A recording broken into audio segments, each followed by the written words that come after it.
Good evening. দেখো তাহলে আজকে আমরা কি পড়ব? চারপাশের নানা জীব। কি এটা? পরিবেশের উপাদান জীবজগৎ। যে বললাম না তখন সূচিপত্রতে, পরিবেশের উপাদান জীবজগৎ, তার মধ্যে প্রথম পাঠ হচ্ছে চারপাশের নানা জীব। পেজ নাম্বার হচ্ছে 1। ঠিক আছে, তাহলে আমরা শুরু করি পড়া। কি বলছে দেখো, রেহানা, রিহান, টিপাই, টিকলু ও ইতুরা সবাই মিলে ওদের চারপাশের নানা বন্ধুদের কথা বলছিল।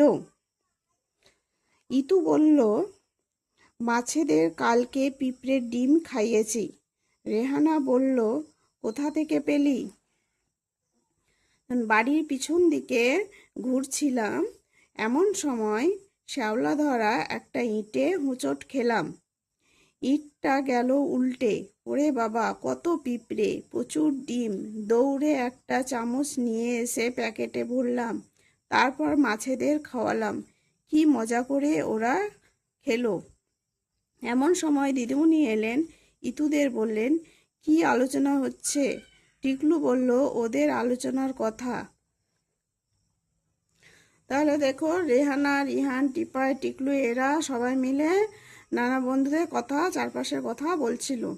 এবং ইতু কি বলছে, যে মাছেদের ডিম খাইয়েছে। ডিমটা কোথায় পেলো? এই যে একটা ইঁট, রাস্তায় হাঁটার সময় কি বলছে, একটা শ্যাওলা ধারা ইঁটে পা পড়লো, ইঁটটা ভেঙে গেল বা উল্টে গেল।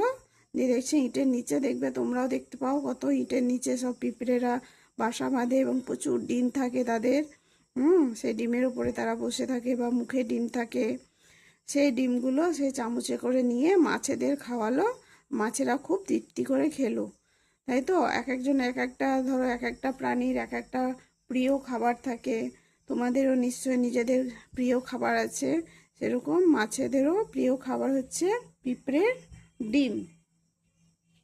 তাই মাছেদের প্রিয় খাবার হচ্ছে কি? পিঁপড়ের ডিম, তাই কি না? তাহলে এবার দেখো, এমন সময় দিদিমণি এলেন। ইতুদের বললেন, কি আলোচনা হচ্ছে? টিকলু বলল, ওদের আলোচনার কথা। টিকলু যেগুলো আলোচনা করছিল সেই কথাগুলো দিদিমণিকে শোনালেন। এবার দেখো কি বলছে। দিদি বললেন, ইতু, ইটটা কত দিনের পুরনো? ইতু বলল, তা অনেক দিনের হবে। দিদি কি জিজ্ঞেস করলেন, যে ইটটা কত দিনের পুরনো? তো নিতু কি বলল, যে সে অনেক দিনের হবে। তাহলে দেখো, ইটের তলায় পিঁপড়েরা নিজেদের সংখ্যা কত বাড়িয়ে ফেলেছে। ইটের সংখ্যা কিন্তু একই আছে। কেন বলো তো? তাহলে কেন বলো তো? রেহানা, রিহানরা সবাই একসঙ্গে বলল, দিদি, ইট থেকে তো ইট হয় না। ঠিক কথা, তাই না?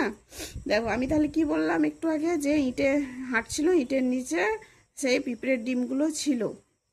এবার দিদি তাদেরকে বলছে যে ইটের তলায় এত এত পিঁপড়ে, এবং পিঁপড়েরা তাদের সংখ্যা বাড়িয়ে নিয়েছে। ডিম পেড়ে সেখান থেকে, ডিম থেকে বাচ্চা হয়ে আরও পিঁপড়ে হয়েছে, বাড়িয়েছে। কিন্তু ইটের সংখ্যাটা কি বেড়েছে? ইটের সংখ্যা একটা থেকে দুটো কি তিনটে হয়েছে কি? তখন এরা বলল যে না, হয়নি, ইট একটাই ছিল। কারণ ইট কি করে হবে? ইট থেকে তো আর ইট হয় না, তাই না? বাচ্চারাই দেখো নিজেরাই কি সুন্দর উত্তর দিচ্ছে, তোমরাও জানো সেটা। দিদিমণি বললেন, ঠিক বলেছ। আসলে ইট হলো জড় পদার্থ। এরা শ্বাস নিতে ও ছাড়তে পারে না। এরা শ্বাস নিতে এবং ছাড়তে পারে, নিজে থেকে জায়গা পরিবর্তন করতে পারে না, আবার নিজে থেকে আকারেও বাড়ে না। টিকলু বলল, তাহলে কি বলছে এখানে? দেখো দিদি কি বললেন, যে তাহলে ইট হচ্ছে কি একটা জড় পদার্থ। জড় পদার্থ হচ্ছে সেই সব জিনিস যারা নিজে থেকে নড়তে চড়তে পারে না, নিজে কথা বলতে পারে না, বা এক জায়গা থেকে আর এক জায়গায় যেতে পারে না। হ্যাঁ, তারা শ্বাসও নিতে ও ছাড়তে পারে না। হ্যাঁ, তারাই হচ্ছে জড় পদার্থ। এক কথায় যারা মানে কথাবার্তা বলতে পারে না, খেতে পড়তে পারে না, তারাই হচ্ছে জড় পদার্থ। আর যারা এক জায়গা থেকে আরেক জায়গায় যেতে পারে, খেতে পারে, কথা বলতে পারে, শ্বাস নিতে ছাড়তে পারে, তারা হচ্ছে প্রাণী। তারা হচ্ছে জীব। যেমন পিঁপড়ে, মানুষ, হাতি, ঘোড়া, ছাগল, টিকটিকি, গিরগিটি, কত কি। আর জড় পদার্থ দেখো, এটা একটা কি আমি রেখে দিলাম, এটা একটা রাবার, ইরেজার। তাহলে এটাকে আমি যদি না সরাই, ও তো ওখানেই থেকে যাবে সব সময়, তাই কি না? তাহলে এটাকে যখন আমি সরাচ্ছি তখন সরছে, এটাকে নড়াচ্ছি তখন নড়ছে। তাহলে এটা হচ্ছে কি একটা জড় পদার্থ। কি হচ্ছে একটা জড় পদার্থ। ঠিক আছে, এবার পরেরটা কি বলছে দেখো। টিকলু বলল, হ্যাঁ আরেকটা, আবার নিজে থেকে আকারও বাড়ে না এবং এটা নিজে থেকে বাড়বেও না, তাই কি না? যেমনকার তেমনই ছোট, ছোট তো ছোটই থাকবে, বড় তো বড়ই থাকবে, এরা নিজে থেকে কোনোদিন বাড়বে না।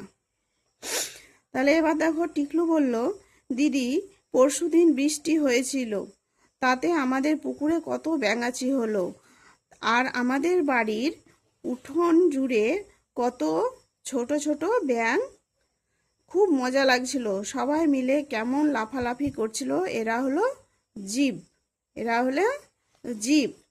এদের স্পর্শ করলে সাড়া দেয়, এদের জন্ম হয় আবার মারাও যায়। তাহলে দেখো আমি কি বললাম একটু আগে, যে যারা চলাফেরা করতে পারে, যারা নড়াচড়া করতে পারে, যারা জায়গা পরিবর্তন করতে পারে, বা যাদের আয়তন বাড়ে, যারা খেতে পারে, তারা হচ্ছে কি জীব। হ্যাঁ, তা এখানে সেটাই লিখছে, বলছে যে পুকুরে দেখলো অনেক ব্যাঙাচি হয়েছে, বৃষ্টি হয়েছিল এবং অনেক ব্যাঙাচি হয়েছে, সেখান থেকে অনেক ব্যাঙ হয়েছে, তাই কি না? তাহলে এরা হচ্ছে জীব। দিদি বললেন, বাহ বেশ খেয়াল করেছো তো, ঠিক আছে, এবার তোমরা তোমাদের ঘিরে থাকা নানা জীব ও জড় পদার্থের তালিকা করে ফেলো, তারপর জড় ও জীব কি কি বিষয়ে আলাদা তা লিখে ফেলো। ঠিক আছে, তাহলে এবার দেখো নিচে একটা তালিকা দেখতে পাচ্ছ, নিচে একটা ছক দেখতে পাচ্ছ। হ্যাঁ, এই ছক দুটো আমাদেরকে কি করতে হবে? পূরণ করতে হবে। কি দিয়ে?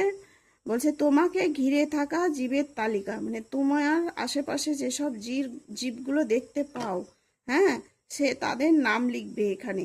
দেখো দুটো করে দেওয়া আছে, একটা হচ্ছে কুকুর, একটা হচ্ছে বট গাছ। হ্যাঁ, বট গাছ। এবার 3, 4, 5, এবার তোমাদেরকে 3টে লিখতে হবে, তোমরা এখানে 3টে লিখবে। তারপরে আসছে তোমাকে ঘিরে থাকা জড় পদার্থের তালিকা, এবং তোমাকে ঘিরে থাকা জড় পদার্থের তালিকা মানে যেমন ধরো দেখালাম আমি একটা রাবার, হ্যাঁ, এটা একটা জড় পদার্থ। ইট, বইয়ে পড়লে ইট একটা জড় পদার্থ। সেরকম এখানে দেখো লেখা আছে খাট, বালি, এগুলো হচ্ছে একটা জড় পদার্থ। এই যে আমি এই পেন্সিলটা ব্যবহার করছি, এটাও একটা জড় পদার্থ। ঠিক আছে, এরকম তোমরা আরও 3টে জড় পদার্থের নাম লিখবে। তাহলে এখানে কি লিখবে? এখানে জীবের নাম লিখবে, জীবের তালিকাও তৈরি করবে, আর এখানে জড় পদার্থের তালিকা করবে। এটা তোমরা করবে। হ্যাঁ, আমি করে দিচ্ছি, তা নিজে নিজে করবে, এবং যারা পারবে না তারা ভিডিওটা দেখে করে নিও, আর যারা পারবে তারা আমার ভিডিও দেখে মিলিয়ে নিও। তাহলে দেখো আমি কিন্তু লিখে দিয়েছি, এটা হচ্ছে মানুষ, গরু, মাছ, আর জীবের মধ্যে, আর এটা হচ্ছে জড়ের মধ্যে ইট, রসইটা ইট, টেবিল, চক। তোমরা যারা পারোনি তারা এটা মিলিয়ে নিও। হ্যাঁ, এবার নেক্সট পেজে কি আছে আমরা দেখব। ও নেক্সট পেজে দেখো নতুন পড়া আছে, তাহলে এটা আমরা আজকে আর শুরু করব না, কারণ একটা করে চ্যাপ্টার আমাদেরকে করতে হবে। হ্যাঁ, কারণ ভিডিওটা বড় হয়ে যাবে, আমি বেশি বড় করতে চাই না, কারণ তোমরাই বোর হবে। একটা একটা করে চ্যাপ্টার সুন্দর সুন্দর করে পড়ো। ঠিক আছে, ওকে বাই, পরের ভিডিওতে দেখা হবে, টাটা। এটা তোমরা লিখে নিও কিন্তু। ওকে, টাটা।